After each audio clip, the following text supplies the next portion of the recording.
Muy bien. Podemos ya empezar. ¿Eso? Listo. Muy buenos días a todos. Estamos muy contentos del seguimiento que hemos tenido.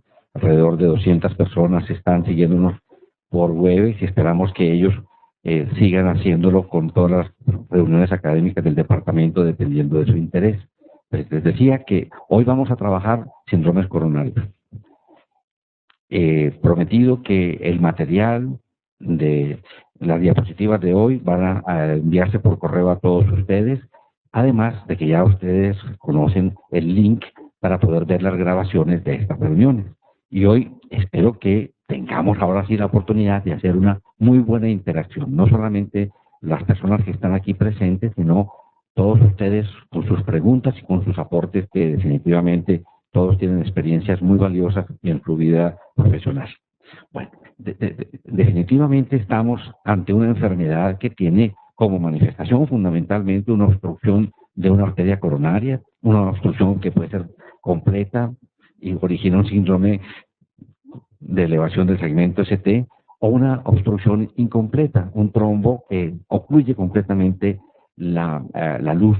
En la parte de fisiopatología, pues hoy no es el tema de hoy, pero recordar rápidamente cómo de la placa aterosclerótica, sea aún una placa pequeñita, de un 20-30%, es posible que se forme un trombo que obstruya la circulación de esa coronaria y origine todo la angustia que nos genera a nosotros en urgencias por recibir un paciente con un dolor de pecho y con síntomas muy intensos de muerte inminente, sensación de sudoración, de disnea y demás. Entonces yo pienso que dedicarnos ahorita un tiempo a recordar la fisiopatología, más bien se los dejo a sus respectivos seminarios de esto. Pero de todas formas es interesante tener una imagen para poder correlacionar esos cambios que vemos en el electrocardiograma con lo que está ocurriendo después de una obstrucción completa de una arteria coronaria o una obstrucción parcial. La posibilidad de encontrar una zona necrótica en un espécimen de autopsia, poder entender cómo una necrosis anteroseptal es capaz de provocar la muerte del paciente por una arritmia o por una falla de bomba, pero que lo más importante es que ese paciente pueda desarrollar posteriormente, por proceso de remodelamiento, una falla cardíaca que definitivamente es muy limitante a la calidad de vida. Aquí observamos la cicatriz dejada por ese infarto tan importante y que va a modificar la función ventricular y la calidad de vida del paciente, el adelgazamiento que puede llevar a la formación de trombos intraventriculares, además de la alteración de la función ventricular, y cómo es posible que por ruptura del músculo papilar pueda darse una complicación aguda como una insuficiencia mitral que lleva a un edema agudo de pulmón que toca atender inmediatamente, o una ruptura cardíaca como la que se alcanza a ver en este momento. Ok, entonces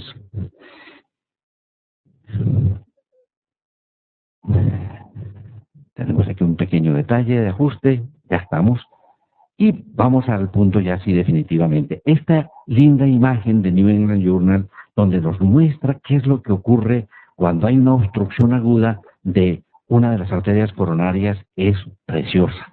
De una placa que necesariamente no tiene que ser una placa del 80, del 70%, sino una placa pequeña, hay una ruptura de esa de la capa fibrosa y se expone todo el material del core lipídico y se forma este trombo oclusivo totalmente.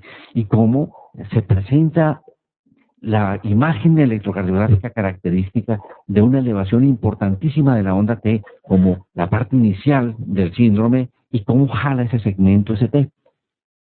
Si el paciente se le hace oportunamente un procedimiento, como cada vez lo estamos haciendo más aquí en Antioquia, y eso es estupendo, cada vez vemos más pacientes que se trombolizan en Caldas, en Yarumal, en Caucasia, y esos pacientes, pues se logra evitar que se dañe ese músculo cardíaco de una forma importante. Y hemos visto, de verdad, remitidos pacientes muy oportunamente después de una trombolitis exitosa. O, en el caso ya en la ciudad, la posibilidad de ofrecerle una angioplastia con colocación de stent y observar cómo, o después de una trombolisis, o después de una angioplastia exitosa, cómo esa elevación del segmento se te baja por lo menos al 50%, y para uno es esa la manifestación del éxito en la revascularización, y pues ya la evolución se hace más adecuada posteriormente.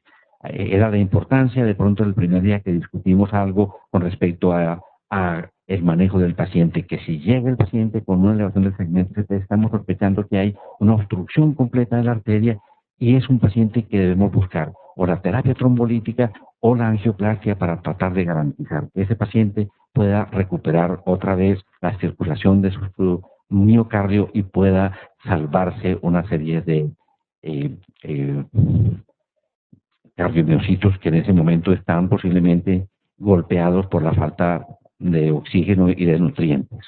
Vamos a repasar rápidamente lo que es la anatomía de las arterias coronarias, porque cuando veamos cambios electrocardiográficos vamos a tratar de hacer alguna relación con qué arteria posiblemente está comprometida. Les recuerden ustedes la coronaria derecha dando su origen a la descendente posterior y a este ramo marginal agudo. El tronco principal, su salida de la aorta y su rápida división en la circunfleja que da origen a estas dos obtusas marginales. Pueden haber más obtusas marginales, por supuesto. Y la descendente anterior que da origen a estas diagonales y a las arterias septales que van a dar la irrigación al septum intraventricular. Bueno, es clave recordar cuál es la diferencia de una isquemia que modifica fundamentalmente el subendocardio cuando se presenta de pronto con una obstrucción no total de una arteria coronaria, a cuando se presenta la obstrucción total de esa arteria coronaria. Entonces, cuando se presenta esa isquemia subendocárdica, el vector del segmento ST se aleja de los electrodos que están en el epicardio. Entonces, la manifestación que tiene es una depresión del segmento ST. Entonces, la isquemia subendocárdica se manifiesta por una depresión del segmento ST. Y es interesante, y lo vamos a ver cuando tengamos la oportunidad de mirar la prueba de esfuerzo como una herramienta para estudiar el paciente que tiene un dolor de pecho y pensamos que tiene de fondo una enfermedad coronaria. Esos tres tipos de cambio del segmento ST, la depresión horizontal, la depresión descendente, y esta es menos específica, pero es interesante, es una depresión con un segmento ST lentamente ascendente. Son las tres manifestaciones que tenemos de una lesión subendocárdica. Y esto es lo que nos permite entender por qué se eleva el segmento ST cuando hay una obstrucción completa de la arteria coronaria y originan los síndromes coronarios con elevación del segmento ST, por obstrucción completa de la arteria. Se modifica el potencial de acción. Miren los cambios del potencial de acción, se hace menos negativo y aquí se acorta, se hace la pendiente más lenta de la pendiente del cero, y se modifica todo el potencial de acción y hace que se dé este gradiente entre el territorio que está no isquémico con el territorio que está isquémico. Y esto es lo que nos origina un vector que se acerca al electrodo que está en la piel y origina esa elevación del segmento ST, esa desviación del segmento ST, recordando cómo inicialmente la manifestación es esa T levantada hiperaguda que luego empieza a jalar ese segmento ST. Entonces aquí el vector, a diferencia del subendocardio, que va del epicardio al endocardio, aquí el vector va del subendocardio al epicardio y es por eso que origina esa elevación del segmento ST. Esta gráfica hace días yo no me la encontraba, pero vale la pena que cuando tengan este material lo vean con detenimiento. Son todas las posibilidades de la morfología como se puede elevar el segmento ST cuando hay un síndrome coronario agudo. Miremos esta que desde esta inicial, la que está en la parte superior, miren, una elevación que es muy sutil. Aquí no le queda a uno la duda de que ese segmento ST está casi que perdido con la onda R. Aquí esa elevación del punto J con una T altísima que lo jalona, un segmento CT casi que uno no ve el segmento, no ve el QRS de esta parte de concavidad inferior. Cuando hay un bloqueo de rama derecha, a veces ve unos complejos demasiado anchos y se le pierden a uno y piensa que está uno ante una taquicardia ventricular, y es simplemente cuando hay un bloqueo de rama derecho se modifica de esta manera el segmento CT, o a veces se hace muy paulatinamente el descenso del segmento CT. Aquí con este no tenemos la menor duda que este sí es muy característico y no se nos olvida, este que es plano y este que tiene un punto J que está arriba y lo jala rápidamente una onda T de muchísima altura. Y vamos a conversar lo que pasa cuando hay un bloqueo de la rama izquierda del Ardegis, que eleva exageradamente el segmento ST. Lo más característico es que en las derivaciones precordiales se eleva el segmento ST y ahí sí no nos queda la menor duda de que estamos frente a un infarto de miocardio por obstrucción completa de una arteria coronaria. Esta imagen es una imagen que vale la pena tenerla a la mano para no acordarse cuando está frente a un electrocardiograma de un paciente con dolor de pecho. Hasta ahora, ¿cómo vamos, Edwin? ¿Hay alguna pregunta de los... Bueno, muy bien. Entonces, vamos ahora a recordar en qué derivaciones se aprecian los cambios dependiendo de las arterias coronarias. En esta diapositiva, que es de este libro que les acabo de decir del doctor Maguindales, aquí de pronto tengo, ahorita se los muestro, está bien la referencia de él y cómo es el libro, y como les digo, se los pongo a disposición. Es interesante. Siempre hemos visto esta imagen, que es una imagen muy ilustrativa, donde en la parte superior vemos cómo cuando hay un infarto de la cara inferior, vemos que las manifestaciones están en las derivaciones de 2, de 3 y ABF. Cuando se compromete el tabique, en B1 y en B2. Cuando es la región anterior, en B3 y en B4. Cuando es la punta o la parte lateral baja, B5, B6, y la lateral alta en D1 y en ABL. La propuesta que nos hace Martín Dale es muy bonita. Miren ustedes que tenemos aquí las derivaciones. En el cuadro de abajo tenemos estas derivaciones: D1, D2, D3, ABR, ABL, ABF, B1, D2, B3, B4, B5 y B6. Pues ustedes ven, yo voy a hacer un acercamiento para que lo puedan ver mejor. Entonces, miren esta parte tan interesante. Cuando está comprometida la arteria coronaria derecha o la circunfleja, las manifestaciones van a estar en 2, 3 y ABF, las derivaciones inferiores. Y se observan cambios recíprocos en las derivaciones laterales y en B2. ¿Mm? Cuando está comprometida la circunfleja o la parte proximal de la descendente anterior, compromete D1 y ABL. Y da cambios recíprocos en las derivaciones 2, 3 y ABF. ¿Ok?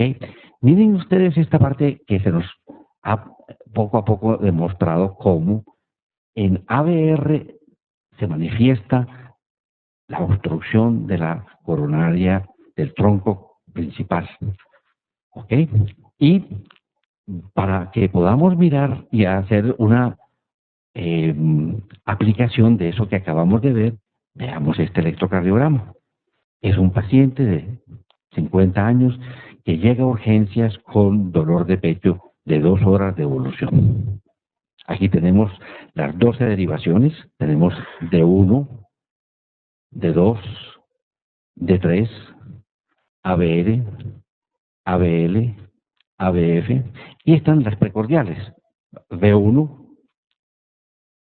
B2, B3, B4, B5 y B6. Yo pienso que todos ustedes están haciendo el diagnóstico de qué pasa con este paciente.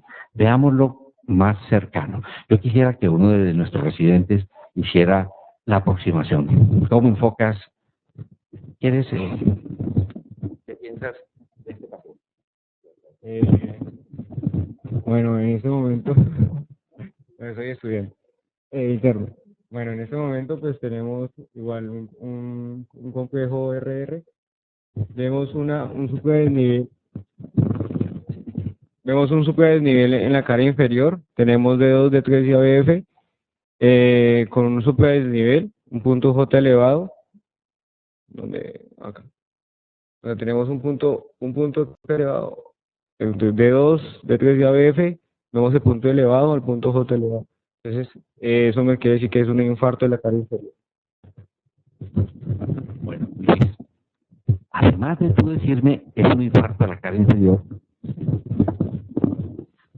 tú podrías decirme con ese electrocardiograma si es un paciente que tiene algún detalle especial. Podrías decir tú cuál coronaria está comprometida, es la coronaria derecha, es la circunfleja.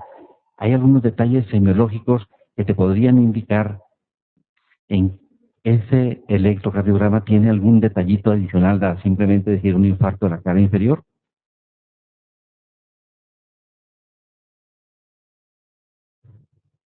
¿Alguno de los residentes quiere hacer aportes? Adelante.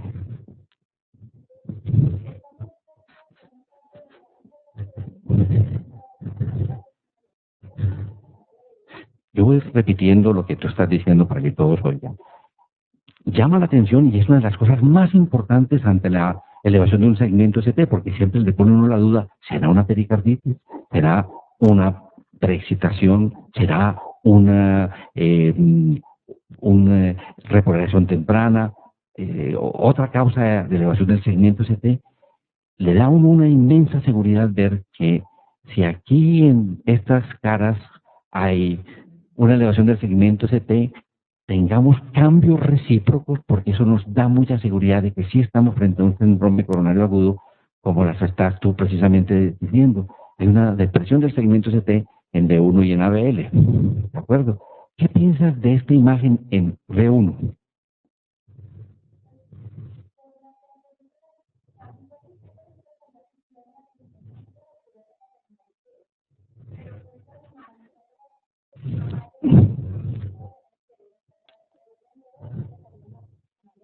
Perfecto. Entonces, la conclusión que nos están proponiendo es de que esa elevación en V1 no es porque esté dada por un compromiso de la descendente anterior, sino que este paciente muy probablemente tiene con todos sus elementos una extensión al ventrículo derecho. Es un infarto de la cara inferior con extensión al ventrículo derecho. Y por eso no pueden faltarnos tomar las precordiales derechas en los pacientes que tienen infarto de miocardio de cara inferior y sobre todo con los cambios que acabamos de ver. Y observen lo que se ve en el paciente en las precordiales derechas. Este es B1R, B2R, que es el mismo B1. Miren, desde ahí empieza la elevación del segmento CT. Desde ese B1 es simplemente por lo que está pasando en las precordiales derechas. Es igual al B2R, B3R, B4R, B5R y B6R, donde claramente el segmento está elevado. De manera que podemos concluir, para darle como mayor precisión a nuestro electrocardiograma, de que estamos ante un infarto de miocardio de la cara inferior con extensión a ventrículo derecho. Y que definitivamente el culpable del infarto es la coronaria derecha. Precisar el culpable, la arteria culpable del infarto es importante, porque el hemodinamista muchas veces puede encontrarse una enfermedad de 2, 3 vasos y decir, ¿cuál intervengo?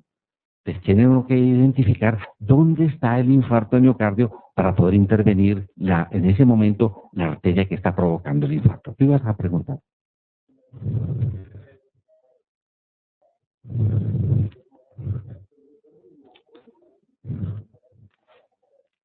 Claro, una observación que viene del público es esta observación. Miren ustedes y comparen la elevación que hay del segmento ST en D2 y en D3. Cuando la elevación del segmento ST en D3 es mayor que en D2, te dice coronaria derecha. Y lo contrario, cuando tienes una elevación mayor del segmento ST en D2 que en D3, circunfleja. ¿Ok? Entonces, vean ustedes qué bonito en este cuadro que nos propone Martín Dale, que es chévere, es el paciente que tiene compromiso de D2, D3, ABF, y tiene un compromiso de B1, o sea, hay elevación del segmento SP en B1, dice, mire, la arteria coronaria derecha está ocluida en su parte proximal. y es mucho más probable que haga una extensión al ventrículo derecho y el manejo del paciente es distinto. Pero vean ustedes que es interesante los cambios recíprocos que se ven en B2, en B3, cambios recíprocos, pero aquí se eleva el segmento ST en B1 y nos dice coronaria derecha en su parte inicial.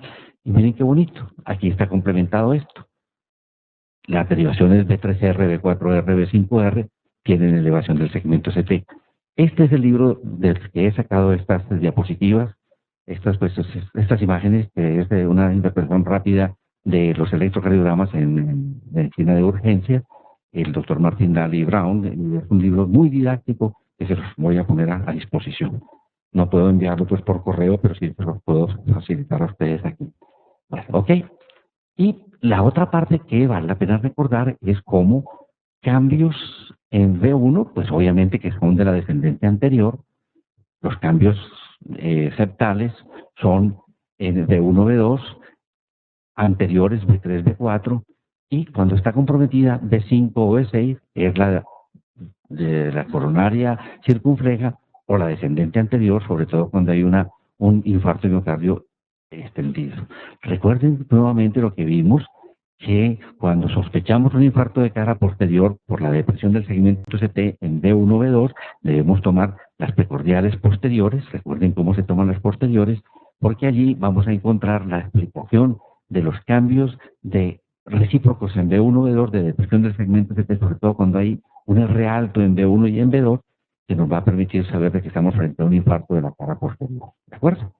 ¿Alguna pregunta hasta este momento?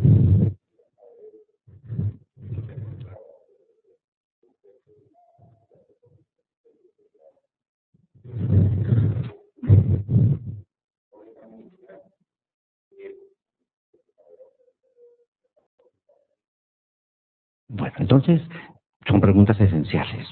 Es de los problemas que todos los días vemos más. Frecuentemente los médicos internos que han sido mis alumnos, cuando están en urgencias, reciben un paciente con dolor de pecho, sobre todo un paciente joven, es fácil que se encuentren con un electrocardiograma que muestra un punto J en B2 y B3, 2,5 milímetros, ante un dolor de pecho y con ese punto J un tricitico por encima de lo que uno esperaba, lo pone a patalear. Los límites, fíjense que en la definición nos dicen incremento de 1 milímetro del punto J del segmento ST, pero definitivamente el comportamiento en hombres y en mujeres es diferente. B2 y B3 son los que, donde hay un punto J más elevado normalmente. En un hombre se acepta hasta 2,5 milímetros. B2, B3. En una mujer hasta 1,5 milímetros. De ahí para adelante es anormal. En las derivaciones de miembros, un solo milímetro es definitivamente anormal. ¿Ok? Entonces, ¿queda respondida la pregunta, Edwin? Y la otra era los cambios recíprocos. La pregunta sobre los cambios recíprocos, ¿cuál era?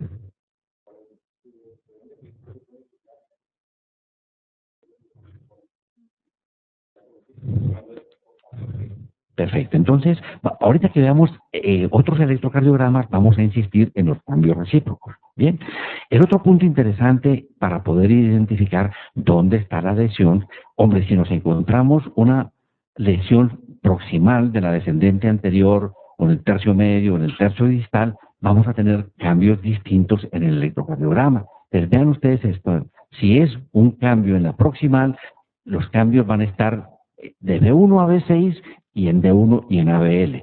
Si solamente está comprometida la arteria diagonal, la rama diagonal de la descendente anterior, posiblemente va a darnos un infarto lateral y se van a ver los cambios en D1 y ABL. Si la lesión está en el punto medio, muy en la parte proximal de la descendente anterior, los cambios van a ir de D1 a D4. Y si está muy distal, va a ser solamente un compromiso de la punta y van a ser observados en B5, B6. ¿Ok? Veamos el electrocardiograma que hay a continuación. Bueno, miremoslo primero y miremos todos los compañeros. Aquí vamos a buscar los cambios del segmento ST en la elevación y los cambios recíprocos para que los identifiquemos. Pues miremos, es un paciente de 68 años, hombre, experimenta un dolor precordial después de participar en media maratón. Hombre, termina media maratón, se sienta y empieza a experimentar un dolor, se juega en sudor y se va para urgencias rápidamente. Probablemente todavía está ahí el equipo que está atento a atender las emergencias y se encuentra con este electrocardiograma. Váyanlo viendo y yo quiero que cada uno de ustedes participe en el análisis. Miremos D1, D2, D3. Ya van viendo dónde hay cambios del segmento CT, supradesnivel, dónde es infradesnivel, ABR, ABL, ABF, B1, B2, ahí también nos impacta esa T, B3, B4, B5, B6. ¿Será que realmente aquí hay un punto J elevado? ¿Será que aquí realmente hay un punto J elevado? ¿Estábamos frente a un infarto de miocardio? Bueno, oigo opiniones. ¿Quieres discutir el electrocardiograma? Estaba uno de nuestros residentes haciendo el análisis, mis amigos. Yo les voy contando las opiniones de él.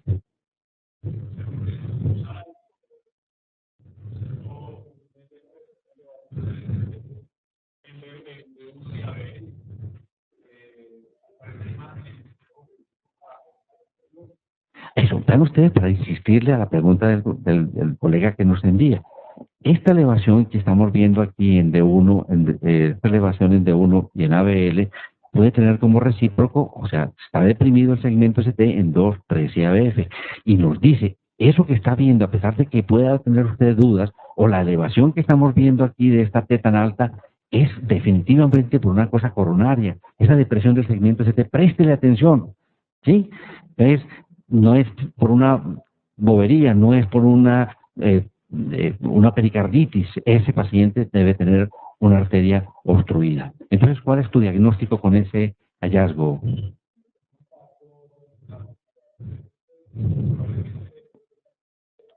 Vamos a mirar, pensemos la circunfleja. Está elevado el segmento ST, nos proponen que el diagnóstico es un infarto o miocardio con elevación del segmento ST.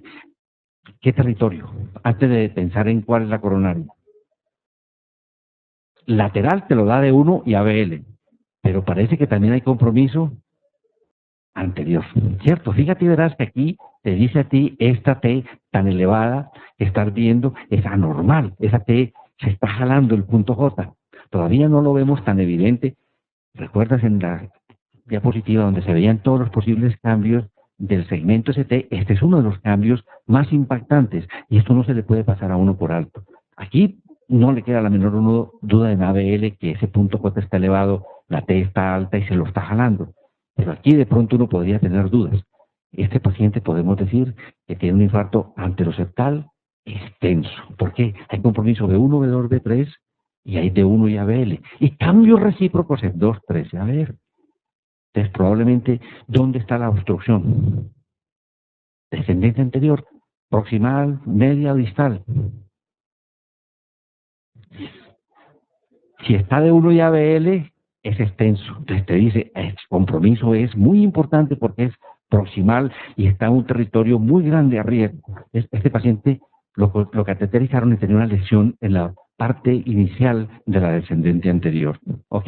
Miren qué tan bonito se ve aquí la elevación en B1 y su pareja ABL. Miren la depresión, el cambio recíproco en 2, 3 y ABF. Y miremos las precordiales. Vean esa T elevadísima, más de 10 milímetros y jaló en el punto J. También el punto J donde está, y es un punto J que tiene más o menos unos 2,5 milímetros. Pero fácilmente se le puede uno pasar por alto este detalle. ¿Estamos? Ok. Entonces, vean ustedes, en el libro se encuentra uno siempre discutido cada electrocardiograma con imágenes bastante didácticas que le permiten a uno entender lo que está ocurriendo.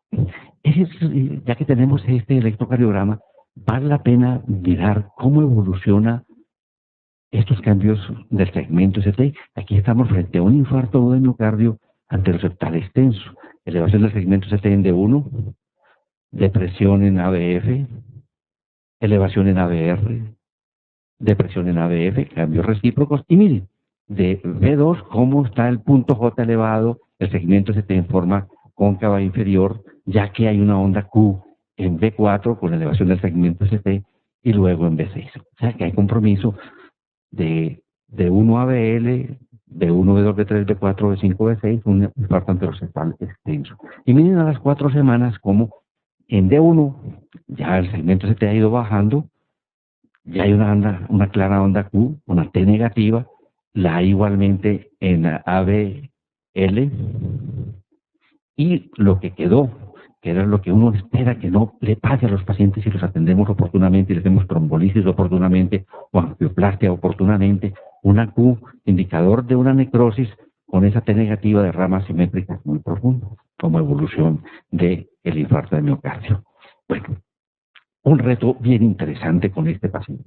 Es un hombre de 62 años con factores de riesgo coronario, consulta por 2 horas de dolor precordial anginoso característico. Juiciosamente llega a urgencias, se le toma en menos de 10 minutos el electrocardiograma y aquí lo tenemos. Observen, vamos a mirar. ¿Hay alguna pregunta? Tú me vas interrumpiendo. ¿Hay algún detallito?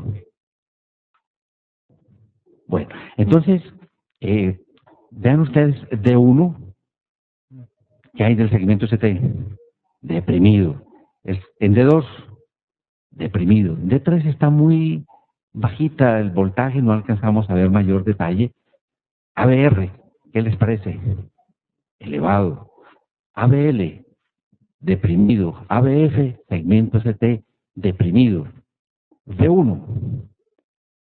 De pronto ustedes observen que hay una leve elevación del segmento ST en B1, pero definitivamente en B2 hay una depresión del segmento ST, en B3 igualmente una depresión del segmento ST, B4, B5, B6. ¿Cuál es nuestro enfoque? ¿Este es un síndrome coronario agudo? Sí, sin elevación del segmento ST, porque realmente yo no veo elevación del segmento ST. Pero ABR está elevado. Y ese cambio que decíamos ahorita de ABR elevado y mayor que en B1, porque puede presentarse elevación del segmento ST en B1 y en ABR, si está más elevado el segmento ST en ABR que en B1, el compromiso ante esa depresión tan importante del segmento ST en múltiples derivaciones es un infarto de miocardio gravísimo, porque está comprometida el tronco, es una lesión de tronco, está obstruido el tronco, o de pronto pues está muy comprometida la ascendente anterior en toda su hostia. Pero este electrocardiograma tiene que ponerlo uno inmediatamente alerta, porque es un paciente que si no se hace una reperfusión rápida, ese paciente va a entrar a un shock cardiogénico severo. Aquí una pregunta.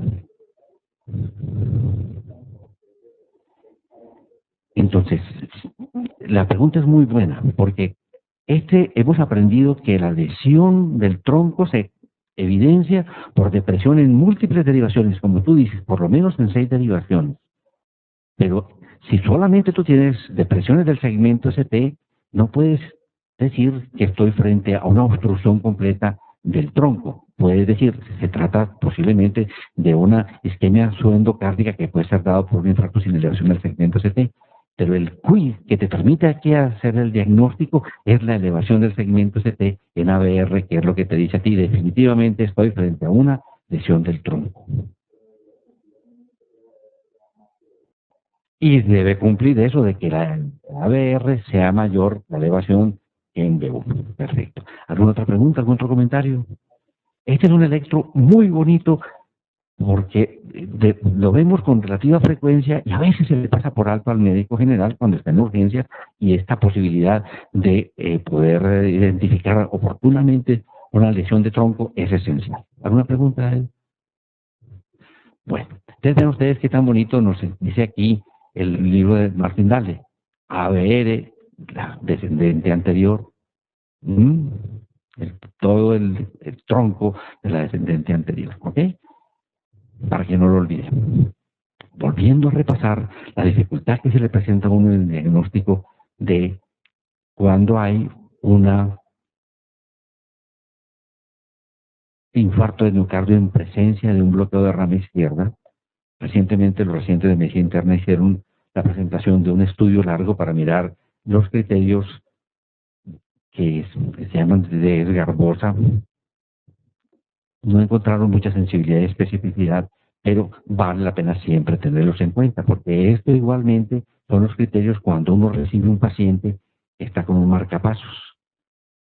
El mirar que normalmente cuando hay un QRS ancho por un bloqueo de rama, los cambios de repolarización son discordantes. Cuando hay una negatividad, como en B1, que es una onda S, el segmento ST está elevado, mientras que cuando hay una positividad, como en B5 o B6, el segmento ST está deprimido. Uno de los criterios es de que se exagere esa discordancia y tengamos un segmento ST muy elevado, más de 5 milímetros. O lo mismo, una depresión muy profunda del segmento ST, entonces sería una discordancia exagerada. Pero lo que es característico es la concordancia inapropiada, que allí donde debería estar elevado el segmento ST está por el contrario deprimido.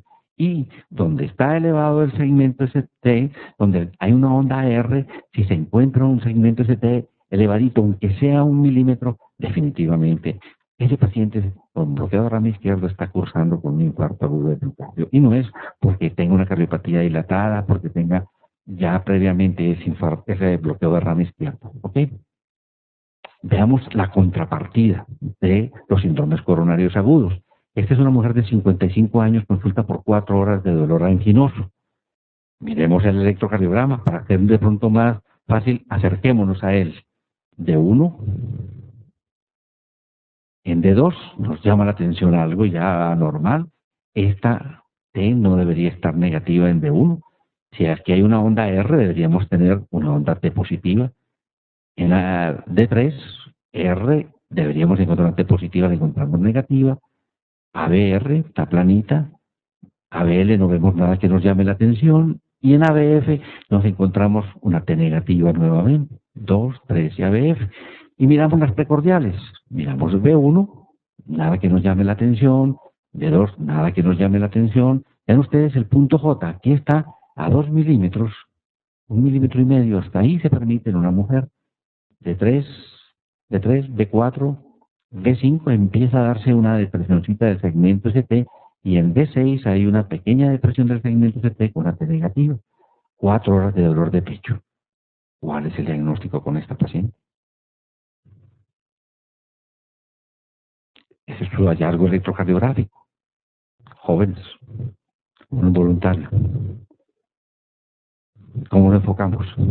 ¿Podemos afirmar de que hay un infarto agudo del miocardio? No. ¿Podemos decir que es un síndrome coronario agudo? Sí. Ese paciente con ese dolor característico y esos cambios electrocardiográficos nos permiten decir estoy frente a un síndrome coronario agudo. ¿Con elevación del segmento ST? Definitivamente aquí no vemos una elevación del segmento ST por ninguna parte. Nos quedamos con un síndrome coronario agudo sin elevación del segmento ST. Para poder categorizar a ese paciente, definir si tiene un infarto de miocardio o no, necesitamos marcadores. Entonces es el paciente que le pedimos marcadores de necrosis, que si están elevados decimos infarto agudo del miocardio sin elevación del segmento ST. Miren que no decimos la cara, a pesar de que hay T negativa en D1, en D2, D3 y ABF, y en B6 uno no puede decir la cara comprometida, porque cuando hay un cambio aparentemente subendocárdico, como lo llamábamos antes, no permite establecer cara. Cuando ustedes dicen un infarto de cara anterior, un infarto de cara inferior, un infarto de cara lateral, un infarto de cara posterior, fue porque elevó el segmento ST. Uno cuando está frente a un síndrome coronario agudo sin elevación del segmento ST, no puede afirmar en qué cara están ocurriendo los cambios, ni qué coronaria está comprometida.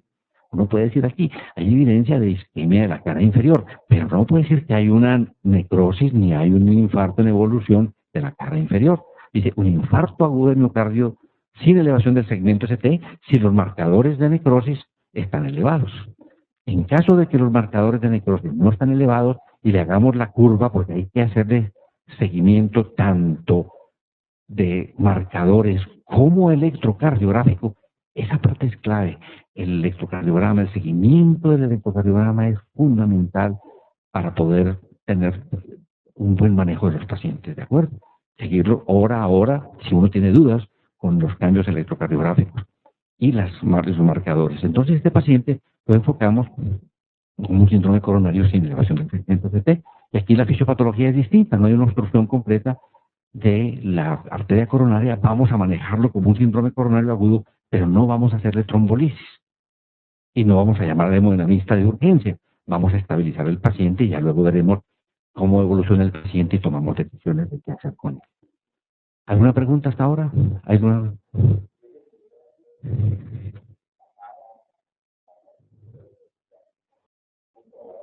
Perfecto. Entonces, insiste Edwin en lo siguiente. Acuérdense de esto, muchachos. Cuando ustedes dicen infarto de miocardio de cara inferior, anteroseptal, lateral, anteroseptal extenso, posterior, es porque se elevó el segmento ST. Cuando hacemos el diagnóstico de infarto o síndrome agudo coronario sin elevación del segmento ST, no afirmamos en qué cara está. Posteriormente veremos una ecocardiografía que nos dice hay una hipoquinesia o una quinesia en la cara inferior y ya sabemos que ahí es la cosa, pero no lo podemos afirmar con el electrocardiograma. ¿Ok? Ahí sí no podemos decir en qué territorio está ni qué coronaria es la que está comprometida. ¿De acuerdo? Bueno, hagamos un paso rápido. Veamos este paciente de 62 años con 6 horas de dolor precordial y llega con este electrocardiograma. Miremos. Entonces tenemos aquí D1, D2, D3, ABR, ABL y ABF. Cierto que se ve una sutil elevación del segmento ST en D1 y en ABL, ¿cierto? Uno diría, uy, ¿sí será que está elevado? Mire las derivaciones que son opuestas y verán cómo esa depresión del segmento en D3 y en ABF le dice, esa elevación es importante. Entonces ese detalle de los cambios que están en las derivaciones recíprocas es de gran ayuda. Ahora, cuando vemos las derivaciones anteroseptales, ya sí no nos queda la menor duda. Hay una clara elevación del punto J en B1, en B2, en B3, con ese segmento ST en forma casi cóncava inferior. La falta de progreso de la onda R de B1 a B3 nos dice perfectamente, estoy frente a un infarto agudo de miocardio anteroseptal extenso. Yo creo que no nos queda la menor duda, ¿cierto? Este paciente definitivamente hay que tratar de, si no hay contraindicación y no podemos ofrecerle una angioplastia primaria en menos de hora y media, háganle trombolisis, y de verdad, que cada vez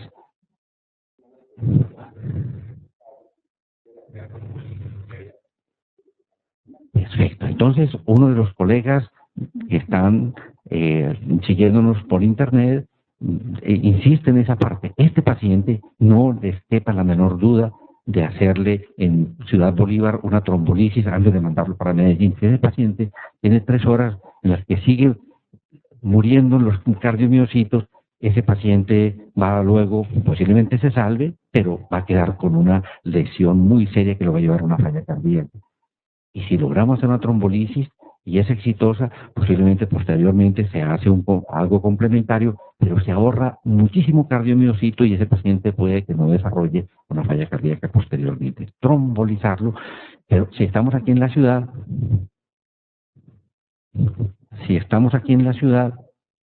entonces la parte, si podemos hacer una angioplastia primaria y con colocación de stent, maravilloso. Pero igualmente, ustedes están en una unidad intermedia, empiezan a llamar y no encuentran dónde remitir el paciente, hay que trombolizarlo allí donde esté, en una unidad intermedia, asiste en Medellín, porque ese paciente hay que salvarle cardiomiocitos. ¿Estamos de acuerdo, Edwin? Ok, muchachos, ¿estamos de acuerdo? Listo. Aquí, desafortunadamente, ya ocurrió lo que no queríamos que pasara. Está la lesión establecida, está elevado el segmento, pero como ven ustedes, ya es un paciente que tiene 12 horas de evolución y no se pudo intervenir. Ya aparecen las ondas profundas, patológicas, que hablan de que hay una necrosis. ¿Verdad que es un paciente que tiene un infarto de miocardio en evolución, 12 horas, el segmento ST tiene este momento, el segmento ST elevado en forma cóncava inferior, que es característico del infarto agudo de miocardio, con la T negativa, ya está todo el complejo que vemos en infarto agudo de miocardio. Bueno, Otras causas de elevación del segmento ST, porque siempre hay que tener en el diagnóstico diferencial presente las otras causas de elevación del segmento ST. Este artículo clásico sigue siendo de valor y se lo recomiendo. Es del New England Journal de 2003, donde de una forma muy didáctica se revisan las diferentes causas de elevación del segmento ST, partiendo de los cambios que se dan en personas normales que a veces lo atolondran a uno desde lo que es la repoblación temprana, como las elevaciones del segmento ST y de la T, que vemos a veces en personas jóvenes y deportistas, que nos pueden inquietar, sobre todo si llegan con dolor de pecho. Pero siempre tener en cuenta las otras causas muy frecuentes que ya vimos ayer, el bloqueo de la rama izquierda, el bloqueo de la rama izquierda del haz de His, la hipertrofia ventricular izquierda, los cambios que se dan en el síndrome de Brugada, la parte de hipercalemia, muy importante porque no solamente nos da cambios de la onda T, esa T característica picuda de base estrecha, sino da cambios del segmento ST y de la T que nos pueden confundir con un infarto de miocardio. El paciente que tiene, perdónme que decía una pericarditis aguda, yo lo vi como Brugada. Brugada es este último donde tiene este segmento ST característico en B1 y en B2, y es un poquito distinta la elevación del segmento ST cuando el paciente tiene un bloqueo de rama derecha. Ven ustedes en B1 una R terminal con ese segmento ST elevado. El paciente que tiene bloqueo de rama derecha tiene cambios de repolarización en B1, B2, B3, pero descenso del segmento ST, nunca elevación. Entonces, en este caso, una elevación del segmento ST, cuando hay un bloqueo de rama derecha, definitivamente estamos frente a un infarto de miocardio. Ayer analizamos este electrocardiograma, que es el electrocardiograma de un paciente con un bloqueo de la rama izquierda del haz de His, y por supuesto nos encontramos con esta elevación tan importante del segmento ST en B1, B2, B3, es concordante, es discordante, en donde hay una S profunda, hay una elevación del segmento ST, y en B5, B6, donde hay una onda R, hay un segmento ST deprimido. Es discordante, normal, es lo que esperamos encontrar en un bloqueo de rama izquierda. Vimos también cómo el paciente que llega con una hipertrofia ventricular izquierda y dolor de pecho nos ofrece dificultades. Este es un paciente con hipertrofia ventricular izquierda. ¿Cómo lo identificamos? Hombre, miren D1, una R de 11 milímetros. Aquí en ABL estamos en 9 milímetros, pero se acompaña de una T negativa en D1 y en ABL, y la vemos que allí donde hay unas R's muy altas, B5, B6, hay una elevación del segmento ST y una T negativa. Entonces, esta elevación que vemos del punto J y del segmento ST es un cambio recíproco del que se ve en B5, B6. Entonces, esa elevación no nos inquiete. Por supuesto, si el paciente llega con dolor de pecho, nos toca ser prudentes, evaluar al paciente, pedirle marcadores de necrosis, y lo más importante, seguimiento electrocardiográfico. Tenemos un electro a la media hora, a la hora, y ese punto J va para arriba. El paciente ese dolor de pecho es por un infarto de miocardio en un paciente que tiene una cardiopatía hipertensiva que tiene cambios secundarios de repolarización. ¿Ok? Vean este caso muy bonito de un paciente de 65 años, renal crónico en hemodiálisis, viene experimentando gran fatiga, y juiciosamente el que está colaborando en la diálisis le toma un electrocardiograma y miren esta elevación del segmento ST. Uno diría, uy, ese paciente se está infartando. Pero ante la historia clínica del paciente y ver los cambios que hay de la onda T tan estrechos y generalizados, dice uno, definitivamente debe tener una hipercalemia 8,6, se le hacen las medidas para controlar la hipercalemia, se le hace hemodiálisis y empieza a bajar el segmento ST, desaparece esa elevación del segmento ST que nos estaba angustiando y ya nos resuelve la inquietud, ¿cierto? La hipercalemia es una causa importante de elevación del segmento ST. Siempre vamos a tener el diagnóstico diferencial en personas jóvenes que nos llegan con dolor de pecho. Un buen interrogatorio nos va a permitir identificar si se trata de una pericarditis, y electrocardiográficamente el encontrar en todas las derivaciones una elevación del segmento ST con concavidad superior, miren lo que bonito, concavidad superior, y aquí en este caso hay un segmento PR deprimido y se ve en ABR la depresión del segmento ST. Todos estos detalles de una elevación generalizada del segmento ST, del punto J, y con la manera de concavidad superior, nos dicen que este paciente tiene una pericarditis. ¿Ok?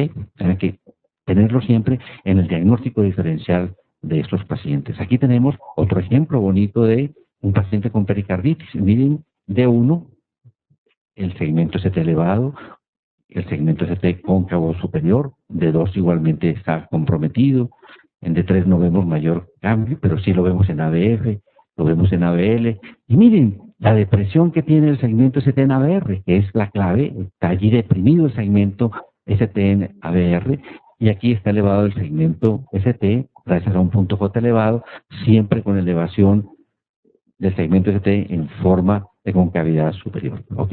Entonces, esto nos permite decir una pericarditis. Aquí hay un caso bonito para que ustedes recuerden. Es un paciente con dolor de pecho y se hace el diagnóstico de pericarditis y tiene un detalle semiológico que alguien lo ve. Ven qué lindo, ¿no? Observen ustedes cómo hay un complejo QRS de voltaje pequeño, alto, pequeño otra vez, alto, pequeño, alto. Esto es una alternancia eléctrica que ante el marco de una pericarditis lo hace uno sospechar que el paciente está haciendo un taponamiento cardíaco, ¿cierto? Es mirar cuidadosamente el electro porque puede ser una pauta para uno decir ese paciente, además de una pericarditis, puede estar haciendo un taponamiento cardíaco, ¿ok? Bueno, cuénteme posiblemente por qué está elevado ese segmento ST en B3. Oigo hipótesis también de los colegas que están siguiéndonos por internet. Vean ustedes este segmento ST elevado en un paciente de 22 años que viene consultando por periodo de palpitaciones. Entonces alguien ve este segmento ST elevado y dice, madre mía, que no se me pase por alto un síndrome coronario agudo. ¿Cuál es el diagnóstico en este paciente? Adelante. Nos proponen una preexcitación, que si el paciente tiene palpitaciones, debe ser un Wolf Parkinson White. Miren ustedes qué tan bonito. Algunos participaron y apuntaron el diagnóstico. No alcanzaron. Fue tan rápido aquí miren que no es un Brugada por lo siguiente. Veamos con una aproximación los dos detalles. En B2 está elevado el segmento ST y miren qué tan interesante uno de los colegas se le dio la impresión de que de pronto podía ser un Brugada, pero miren que en B1 no hay elevación del segmento ST. Pero la clave nos la da el mirar cuidadosamente otras derivaciones. De aquí podemos ver cómo hay un P de corto y un comienzo lento del complejo QRS, que es una onda delta. Es una de las causas de depresión del segmento ST y de elevación del segmento ST, la preexcitación. La despolarización anormal que se hace que aparezcan cambios de despolarización y de repolarización. Les acompañan los cambios de repolarización, pero pueden confundir a uno en un determinado momento. ¿Ok? Y este es un hombre de 38 años sin antecedentes de importancia, consulta por dolor torácico atípico. Y ahí tenemos el electrocardiograma. Échenle ustedes una miradita. ¿Ustedes qué dicen de ese paciente? Cuando vemos de 1, de 2, de 3, ABF, pero nos llama la atención este punto J elevado. Aquí lo vemos elevado, pero su característica, esa parte muestra una melladurita allí que le da a uno el diagnóstico. ¿Qué tiene ese paciente? Vamos a ver si nuestros compañeros que están, los colegas que están en sus casas y en sus sitios de trabajo nos dan el diagnóstico. ¿Qué hay? Nos proponen aquí el público una repolarización precoz. Ese es un síndrome de repolarización temprana. Ese es un síndrome de repolarización temprana.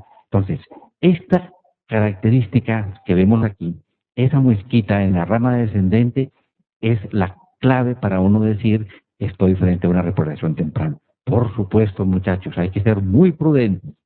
Si llega ese paciente con 38 años, uno dice, no tienen un síndrome coronario agudo a esa edad. No, cada vez vemos más síndromes coronarios agudos en personas jóvenes y mujeres jóvenes, para que no se olviden que a veces dejamos a las mujeres pensando de que es porque pelearon con el novio y que tienen cosas, sino que realmente vienen con un dolor de pecho y hay que prestarles atención y tomar el ecocardiograma y verlo cuidadosamente. Entonces, este paciente es prudente, dejarlo en observación, tomarle marcadores de necrosis y sobre todo pedirle un electrocardiograma a la hora. Si el electrocardiograma no cambia y ya el de las 4 horas no cambia y los marcadores son negativos, uno muy tranquilo dice sí, estoy frente a un síndrome de reparación temprana y lo resuelve. Últimamente esto siempre lo pensamos de que era totalmente benigno. Azaguerre es una de las personas que más ha estudiado, es un electrofisiólogo francés que trabaja en Burdeos. Nos ha enseñado mucho sobre fibrilación auricular y posiblemente fue el padre de las ablaciones en fibrilación auricular y entender cómo se generaba la fibrilación auricular, y es uno de los tipos que tiene más experiencia en ablación en fibrilación auricular. Él con su grupo empezó a estudiar los pacientes que tenían fibrilación ventricular idiopática y empezaron a ver, pues por supuesto reanimados, ¿no? Y empezaron a darse cuenta que había un número mayor de personas que tenían un síndrome de reparación temprana. Y sobre todo, cuando estos cambios no se daban en B2, B3, B4, sino se daban en las derivaciones de miembros. Entonces, échenle miradita si ese paciente tiene también cambios en la derivación de miembros y no dejen de preguntar si ha habido historia de muerte súbita en su familia, a un primos y demás, porque puede ser un paciente que es conveniente no decir simplemente, ve, eso es una variante normal, sino debes consultar donde el cardiólogo, el electrofisiólogo, porque puede ser un marcador de muerte súbita en una persona joven, ¿de acuerdo? Para que no se les olvide ese detalle, que es un avance nuevo en la parte de esto. ¿Algún comentario?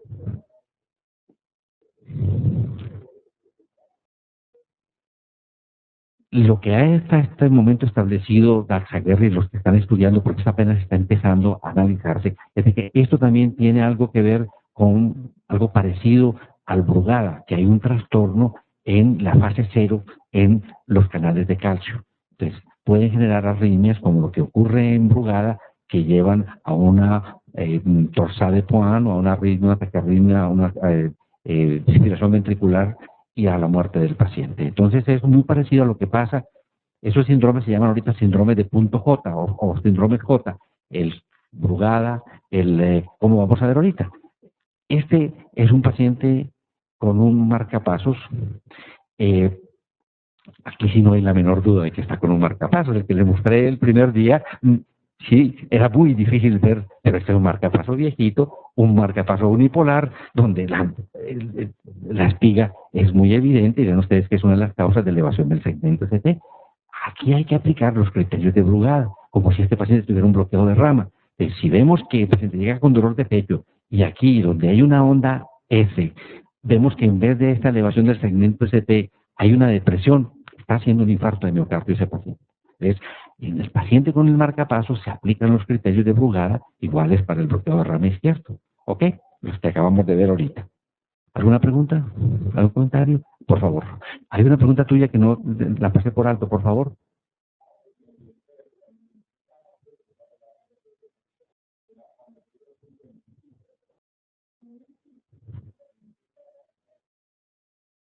Bueno, perfecto. Hay un aporte de uno de nuestros asistentes sobre las características de esa elevación del punto J en los síndromes de repolarización. Muchas gracias.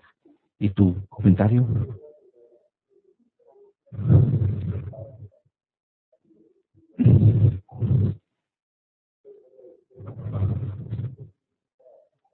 Así es. Nos acaban de hacer una pregunta muy interesante. Hay un signo descrito por un mexicano, que es el doctor Cabrera, que fue un investigador muy importante de electrocardiografía, tratando precisamente de analizar cuando los pacientes con bloqueo de rama izquierdo tenían un infarto de miocardio, y encontrar una muesquita en la rama ascendente del QRS, se llamó el signo de Cabrera, y tenía cierta sensibilidad y especificidad, pero no ha seguido como siendo utilizado con mucha popularidad, pero vale la pena mirarlo. Son detallitos que en este momento empiezan más a meterse en la fragmentación del QRS en esos pacientes. Esa muesquita más como fragmentación que como reconocimiento de infarto de miocardio. Exacto.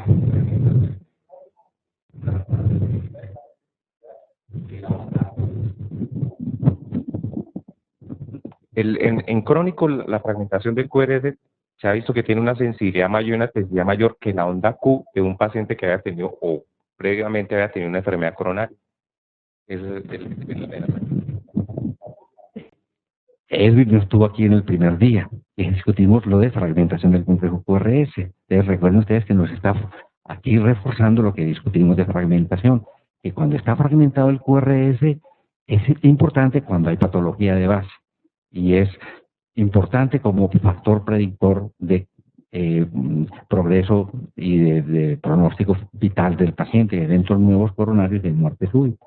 De manera que hay que prestarle atención a esas fragmentaciones, sobre todo los pacientes que ya han tenido patología, ¿cierto? Los pacientes con patología.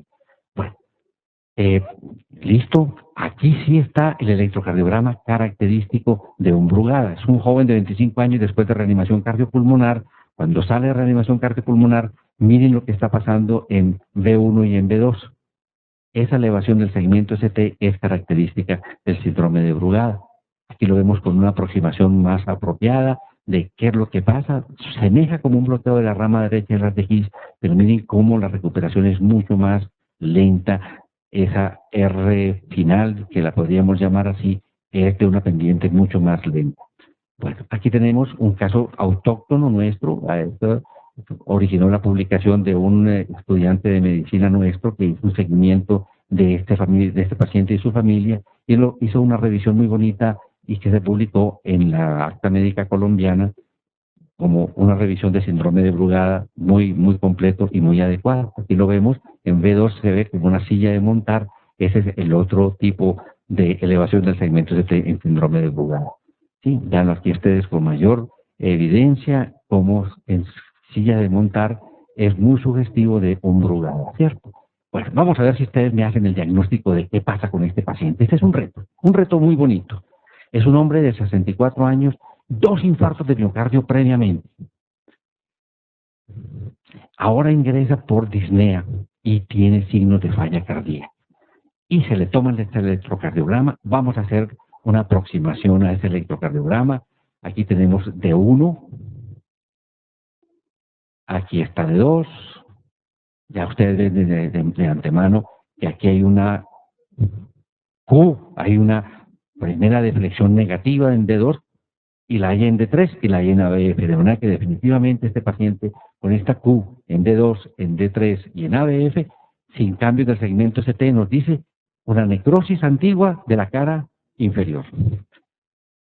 Miremos qué pasa con las derivaciones precordiales. Nos encontramos que tiene un QRS anchito y una R terminal ancha y unas S anchas en B5, B6. Bloqueo de rama derecho. ¿Cierto? Tiene ustedes que tener una R terminal en B5, en B1, y el tiempo pico es muy lento de esa onda y se ven esos mayores que la R en B5, B6, o sea que tiene un bloqueo de la rama derecha de las de His. Y miramos que aquí hay una onda Q.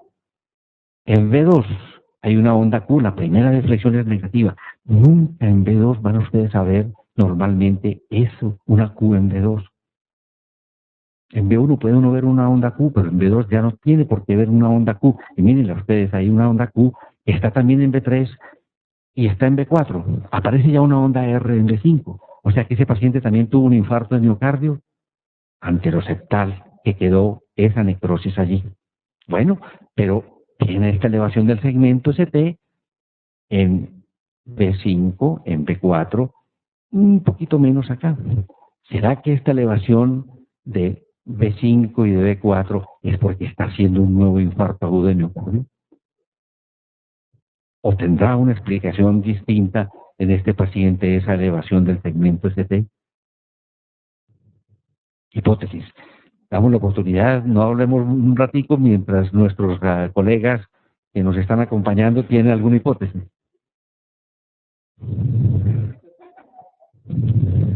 Ah.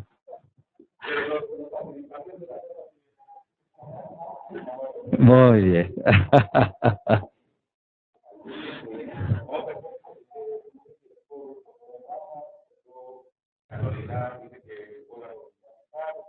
Muy bien. Entonces, fíjense ustedes qué interesante. Obviamente, si llega un paciente con esta elevación del segmento ST, uno tiene que estar seguro de que no está haciendo un nuevo infarto de miocardio. ¿De acuerdo? Entonces, ¿qué hace uno? Ese paciente estuvo hace un mes hospitalizado. Buscar los electrocardiogramas que tenía previamente, y eso se nos olvida muchas veces. Aprovechar los electros que trae el paciente o los que tiene la institución. Entonces, el poder comparar un electrocardiograma previo le ayuda a uno inmensamente. Este electrocardiograma, cuando lo fuimos a ver, era igualito al que tenía un mes antes cuando se dio de alta. Entonces, ya uno puede decirle, esta elevación es permanente del segmento ST, y una elevación permanente del segmento ST después de un infarto de miocardio, debo pensar en que estoy frente a una aneurisma ventricular.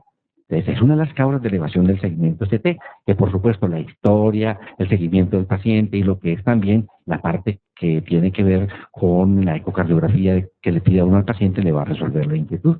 ¿Estamos? Bueno, entonces ahí está esa parte.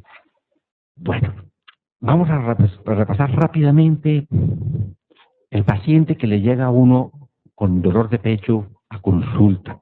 Viene con un dolor de pecho ya de hace varios meses, de pronto inespecífico, es a veces opresivo, otras veces expulsada, o algunas veces es un anginoso típico, un paciente que sube una lomita y tiene un dolor característico retroesternal con innervación de la mandíbula que se pone en reposo y desaparece. Decimos es una angina típica. Ese paciente, obviamente que lo examinamos cuidadosamente buscando causas de dolor de pecho, que no tenga una estenosis aórtica, que no tenga una alteración gastrointestinal, etcétera, etcétera, pero sin la menor duda no podemos dejar que se nos pase un síndrome coronario crónico. A ese paciente le pedimos un electrocardiograma. Si el electrocardiograma tiene cambios inespecíficos, probablemente tenemos que pensar seriamente en utilizar una prueba de inducción de isquemia para hacer el diagnóstico, pero cuando hay cambios basales de repolarización, es mejor acompañarse de un examen que, además del electrocardiograma, le dé uno una imagen, como es una eco de estrés con ejercicio, idealmente, que el paciente pueda hacer ejercicio, una eco de estrés con alguna sustancia que induzca isquemia, como sería una dobutamina o un dipyridamol por robo coronario, por vasodilatación de las coronarias sanas, o hacer una prueba de perfusión miocárdica, bien sea con ejercicio, bien sea con dipyridamol. Entonces, tenemos esas opciones. Pero si uno tiene un electrocardiograma normal y el paciente puede hacer ejercicio, y a veces no es limitante el que tenga una osteoartritis de miembros inferiores, porque hay una buena posibilidad de hacer un trabajo con un ergómetro de manivela y poder hacer que el estrés sea el ejercicio, que es mucho más fisiológico y demás. Entonces, aquí tenemos un ejemplo de una prueba de esfuerzo para que veamos cómo se interpreta esto. Entonces, ya saben ustedes, el paciente que tiene dolor de pecho y tiene un riesgo intermedio de tener enfermedad coronaria es un paciente ideal para pedirle una prueba de esfuerzo. Cuando es de muy bajo riesgo y muy poca posibilidad de que sea anginoso, de que sea coronario, por ejemplo, una mujer de 35 años, complicaditas, incluso un sitios en el pecho, es muy poco probable que tenga una enfermedad coronaria y pueda dar un falso positivo. Pero si uno está frente a un paciente que tiene factores de riesgo como esta señora, hipertensa y dolor anginoso característico y un electrovasal normal, lo ideal es pedirle una prueba de esfuerzo convencional. Entonces, miren ustedes, esta señora de 65 años tiene un electrocardiograma que es completamente normal. Entonces, escogemos un protocolo en ella, que es un protocolo que usamos universalmente, que es el protocolo de Bruce, donde tenemos el paciente caminando a un paso normal y una pendiente de 10% de pendiente para empezar, que es la primera etapa de Bruce. Entonces, a esta paciente se le tomó el electrocardiograma antes de someterla a la prueba de esfuerzo. Y luego, miren ustedes, a los 6 minutos del protocolo de Bruce, está en el segundo nivel, la segunda etapa del protocolo de Bruce. Miren lo que ocurrió con ese paciente. Empezó a experimentar la molestia de pecho muy suavecita, pero ya empezamos a mirar que tenía un descenso del segmento ST en D2, en D3. Miren, elevación en ABR y un poquito en ABL, ABF deprimido en B5, deprimido en B6. ¿Ok?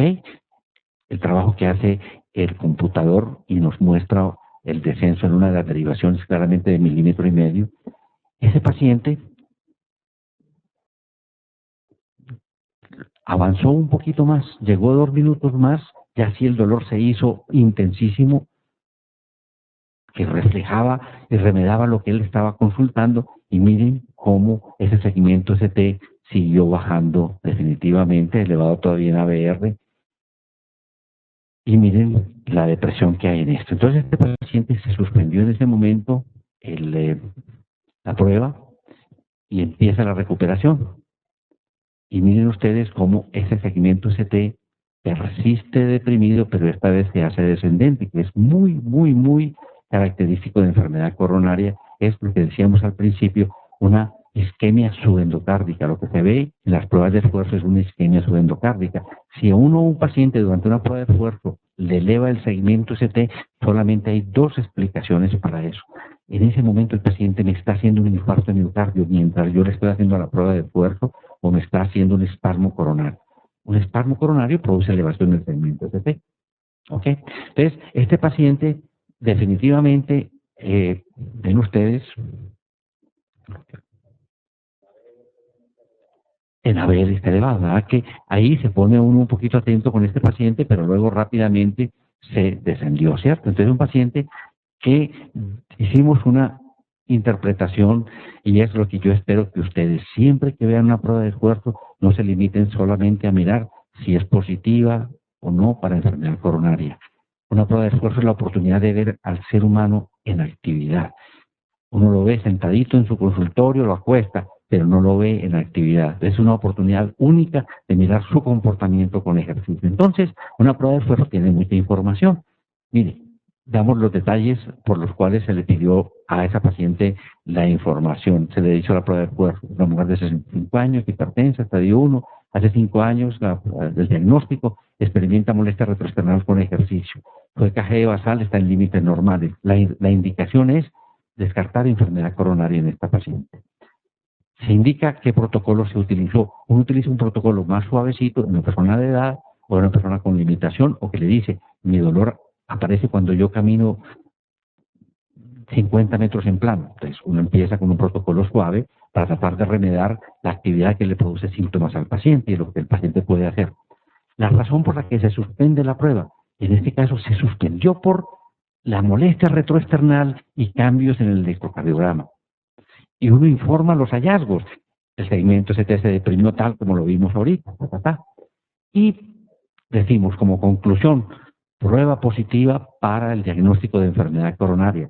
Pero la prueba de esfuerzo no solamente nos dice si es positivo o no, sino por los hallazgos le puede dar una predicción de si estamos frente a una enfermedad severa o una enfermedad moderada, donde de pronto puede ser importante la toma de decisiones, que uno puede hacer manejo médico o debe remitir a ese paciente para que se haga un estudio coronario, porque los pacientes con enfermedad coronaria no necesariamente tienen que ir todos a coronariografía.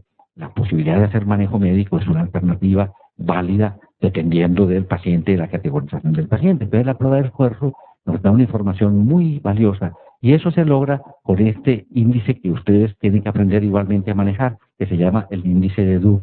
El índice de DUB es un índice muy interesante que junta una serie de criterios como los que vimos en esta paciente. El tiempo en el que se presentan los síntomas. Si yo tengo síntomas cuando estoy en la primera etapa de Bruce, apenas empezando, es mucho más seguro que la enfermedad sea más grave. Así aparecen cuando yo estoy ya en la tercera, cuarta etapa de Bruce, estoy dando un rendimiento tremendo, y solamente cuando hay un consumo miocárdico de oxígeno intenso, hay los cambios electrocardiográficos. La profundidad del segmento ST, mientras más se profundice, más indicador de que hay isquemia. La presencia de dolor, y si el dolor es suave o fue el que obligó a suspender la prueba. Entonces se combinan todos esos aspectos para dar un índice que le dice a uno si es un riesgo bajo, moderado o severo, y dependiendo de eso uno toma decisiones de si hace una coronografía con relativa urgencia o simplemente va dando manejo de la enfermedad coronaria mientras se hace la coronografía. Fíjense, hay que mirar siempre cómo es la respuesta a la presión arterial. ¿Qué pasa con el ejercicio si hay una respuesta hipertensiva, si el paciente no es capaz de subir la presión arterial? si sube la presión arterial y durante el ejercicio se cae la presión arterial, ese es un signo indicador de una enfermedad muy severa, que la presión se caiga durante el ejercicio. Si en el post-ejercicio hay un rebote de la presión arterial y se mantiene elevada, es indicador, eso sin necesidad de cambios electrocardiográficos, es indicador de enfermedad coronaria. Son cambios de la prueba de esfuerzo que no son solamente el segmento ST. Entonces hay que mirar cómo es la respuesta de la presión arterial, cómo respondió la frecuencia cardíaca, si rápidamente empezó a ascender o si ese paciente, a pesar de no estar tomando beta bloqueadores, no fue capaz de subir la frecuencia cardíaca al 85% de la frecuencia cardíaca para su edad. Una respuesta conotrópica inapropiada. Toda esa información es valiosísima para uno para tomar decisiones. Y finalmente, poder decir, hombre, cómo fue el ritmo, si se presentaron extrasístoles, si hubo una taquicardia ventricular, si se presentó una fibrilación auricular, y anotar su capacidad funcional, que dependiendo de la capacidad funcional que uno tenga, tiene un pronóstico vital. Las personas que no son capaces de hacer 5 MET tienen un pronóstico vital, así no sean coronarios, muy malo. Mientras más capacidad funcional tenga uno, y si gana uno, gracias a hacer ejercicio regularmente, un MET, eso se le incrementa por ahí en 10 años su promedio de vida, a que es un nuevo mensaje muy chévere a que ustedes sigan haciendo ejercicio y se mantengan en un excelente estado físico. Entonces, una prueba de esfuerzo es la posibilidad de mirar al individuo. No solamente es mirar los cambios electrocardiográficos, sino es mirar toda la respuesta ante esto. ¿Qué preguntas hay, jóvenes? Adelante.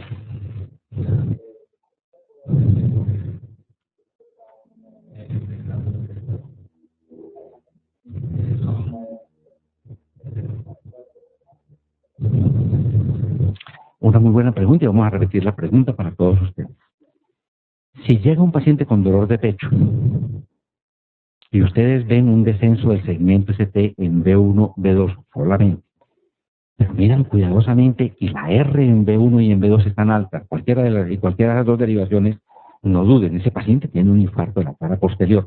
Hay que tomarle las precordiales posteriores para estar uno seguro, pero con esa sola característica de tener una R alta en B1 o en B2 y un segmento ST deprimido y de pronto una T un poquito alta, te dice, ese paciente tiene un infarto de la cara posterior. Debes tomar las derivaciones posteriores. Te llega ese paciente con dolor de pecho. Solamente tiene, como tú lo acabas de decir, una depresión del segmento ST en B1 o B2, no más. Está con dolor de pecho, tómale las precordiales posteriores. Pero si no está elevado el segmento ST, tienes que pensar de que es un infarto sin elevación del segmento ST.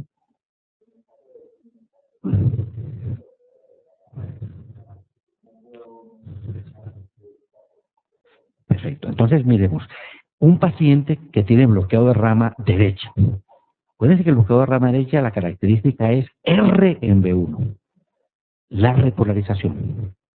En bloqueo de rama derecho es, así como vemos los cambios de depresión del segmento ST, en el bloqueo de rama izquierdo, en D1, ABL, D5, B6, los cambios del segmento ST en bloqueo de rama derecha es depresión del segmento ST en B1, B2, B3.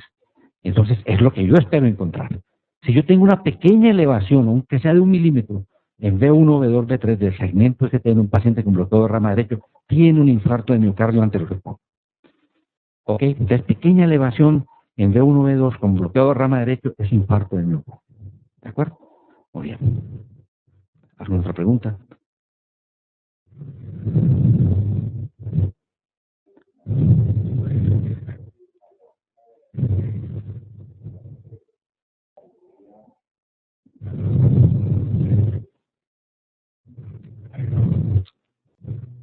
Efectivamente. Entonces, si llega un paciente con dolor de pecho y prácticamente el único hallazgo que tenemos es una elevación del ABR, pues tenemos que estar, sin las depresiones que ya vimos, tiene que estar uno alerta. Hay cosas que son atípicas, pero bueno, en la prueba de esfuerzo es una cosa que es posiblemente como derivación correspondiente, ¿ya? Se ve la depresión que hay en B5, B6 y como una cosa en espejo aparecen a ver. No es que en ese momento esté obstruyéndose, ¿cierto? Porque es una cosa dinámica. Si ese segmento se te queda elevado, y el paciente tiene dolor de pecho, está haciendo en ese momento un infarto de miocardio.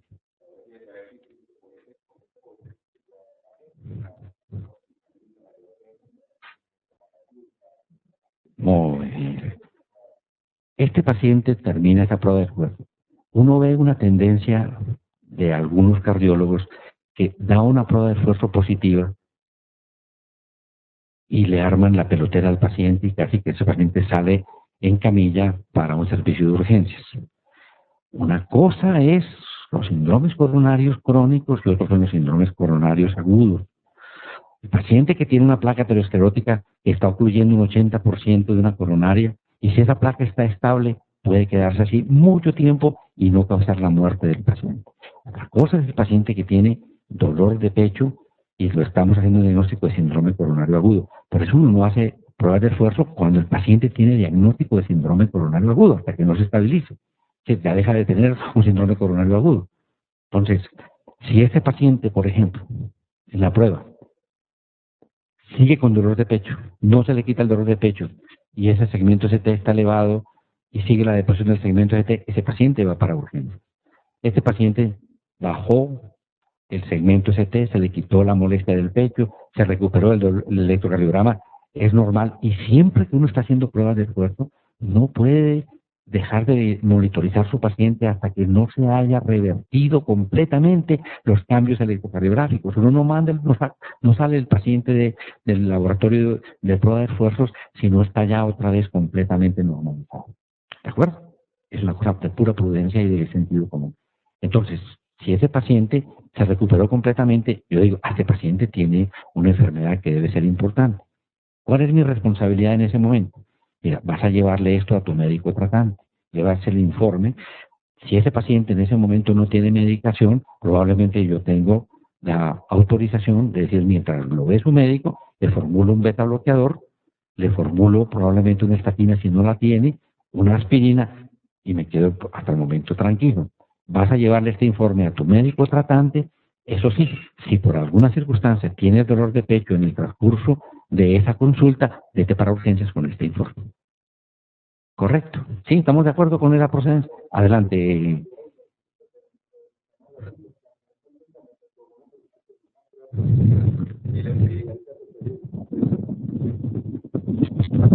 Es como una experiencia personal, no sé si por motivos logísticos o el sistema de salud nuestro, en consulta me tocó un paciente que llevó una prueba de esfuerzo positiva, entonces yo le pedí la coronariografía, pero el paciente se fue a tramitar eso y en los 2 meses no le habían resuelto nada y presentó un síndrome coronario agudo con ST pues en ese periodo mientras tramitaba. Entonces uno muchas veces pues más como por cuestiones de nuestro sistema de salud prefiere como urgentizar esos pacientes y para hacer la intervención coronaria pues más rápido.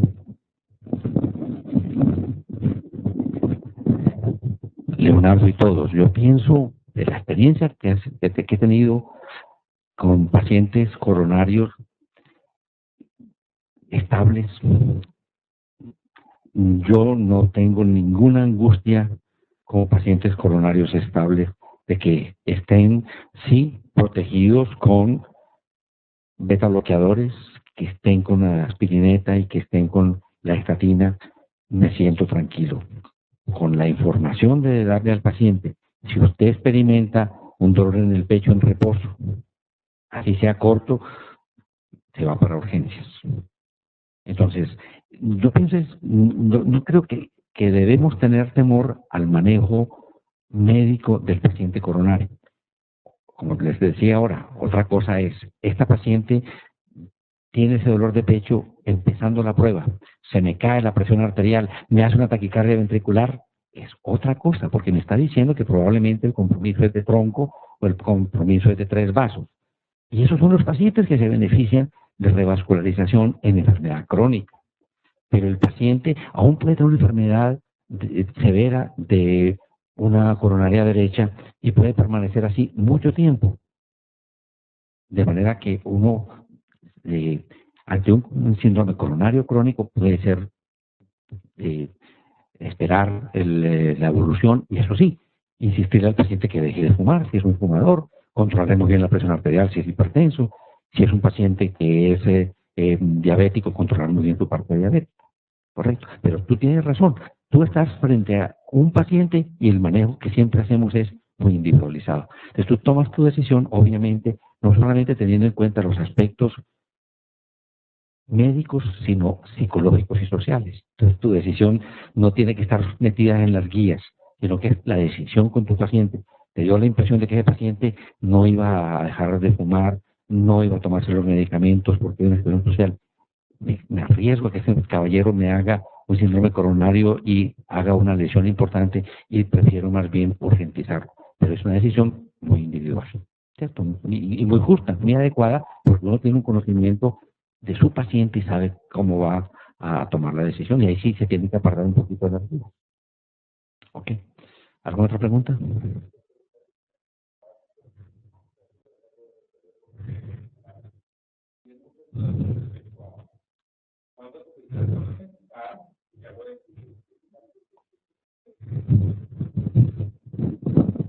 Hay muchas dudas respecto a las pruebas de esfuerzo de todos los participantes. Una de cuándo indicarlas y eso respecto a los pacientes que se debe pedir en los pacientes que tienen un dolor torácico y que tienen un riesgo intermedio.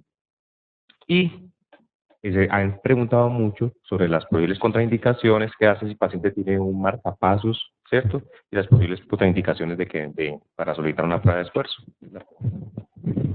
Como contraindicaciones de prueba de esfuerzo, pues, lo más importante en medicina es, saben ustedes, no hacer daño. Uno es capaz de hacer daño al paciente, no solamente prescribiendo un medicamento inapropiado. A veces la forma de transmitir una información, una conclusión o decirle una cosa al paciente le causa un trauma y una modificación de su concepción de la vida, y eso solo puede ser iatrogénico, la forma de transmitir de hacer la comunicación con el paciente. Pero cuando va a hacer un procedimiento que corre algún riesgo, el riesgo de pruebas de esfuerzo es muy bajito, es una muerte en 100.000 pruebas de esfuerzo, un infarto, 2 infartos de miocardio en 10.000 pruebas de esfuerzo, es muy bajito el riesgo que hay, pero lo hay, y por eso el paciente debe firmar su consentimiento informado y uno tiene que contarle eso. ¿Y cómo evita uno que pase esa vaina? El que no haga las cosas cuando hay contraindicaciones. ¿Cuándo hay contraindicaciones para hacer prueba de esfuerzo? Cuando hay alguna razón para uno no permitirle al paciente hacer ejercicio. ¿Como cuáles? Una angina inestable. Mientras el paciente está con una angina inestable, uno lo tiene quieto hasta que aclara las cosas y lo estabiliza. Un paciente está con una falla cardíaca descompensada, lo compensa. Un paciente tiene una arritmia nueva que está descuadrado con la arritmia, cuadre la arritmia. Después puede uno hacer una prueba de esfuerzo con paciente con extrasístoles ventriculares, con taquicardias ventriculares, porque uno quiere saber qué pasa con la arritmia durante el ejercicio. Entonces, pero tiene que tenerlo compensado. El paciente con una miocarditis, el paciente con una trombosis venosa profunda, no lo va a poner en el ejercicio. El paciente que tiene un cuadro neumónico, y uno lo montan en la enfermera, se lo tiene uno preparadito para una prueba de esfuerzo y uno empieza que el paciente lo ve rubicundo y lo ve maluquito, nariz tapada y todo lo de eso, y no, ¿a qué te voy a hacer una prueba de esfuerzo con ese cuadro gripal que tiene 32 de temperatura? No tiene ningún sentido hacerle en ese momento una prueba de esfuerzo. Entonces, las razones son esas, son las razones por las que uno no hace, no prescribe o le quita al paciente en cualquier momento el ejercicio. Cuando uno tiene cambios electrocardiográficos en la repolarización, como lo que se ve en el bloqueo de rama izquierdo, en una preexcitación, en una hipertrofia ventricular izquierda con los cambios secundarios, para pedir una prueba de esfuerzo que tenga como propósito el diagnóstico de enfermedad coronaria, debe acompañarse de imágenes. Pero uno puede hacer una prueba de esfuerzo, por ejemplo, de ese paciente que tiene un bloqueo de rama izquierdo para prescribirle ejercicio y poderlo entrar a un programa de rehabilitación cardíaca. El paciente tiene una falla cardíaca con cambios de repolarización. Yo le hago una prueba no para mirar si es coronario o no, sino para poderle prescribir ejercicio y orientarlo bien en un programa de rehabilitación cardíaca, porque yo necesito saber cómo responde al ejercicio para poderle indicar adecuadamente ejercicio. Correcto. Entonces aquí en esta cosa depende un poquito de sentido común. Creo que responde eso a la inquietud entonces, en un marcapasos uno haría una prueba de esfuerzo, pero no con un propósito de diagnóstico de enfermedad coronaria, sino ese paciente es un paciente, por ejemplo, tiene un marcapasos porque tiene una enfermedad coronaria y no lo va a entrar a un programa de rehabilitación cardíaca, uno hace una valoración con el ejercicio para poderle prescribir adecuadamente el ejercicio y mirar cómo se comporta él y el marcapaso durante el ejercicio para poderle indicar cómo hacer el ejercicio, pero no para el diagnóstico de enfermedad coronaria, porque el marcapasos va a originar cambios de repolarización y nos va a borrar esa posibilidad de diagnóstico. ¿Correcto? Bueno, muchachos, creo que nos pasamos del tiempo. Muchísimas gracias. Mañana trabajamos la parte de enfermedad de taquiarritmias. Esa paciente tenía una enfermedad de 3 vasos.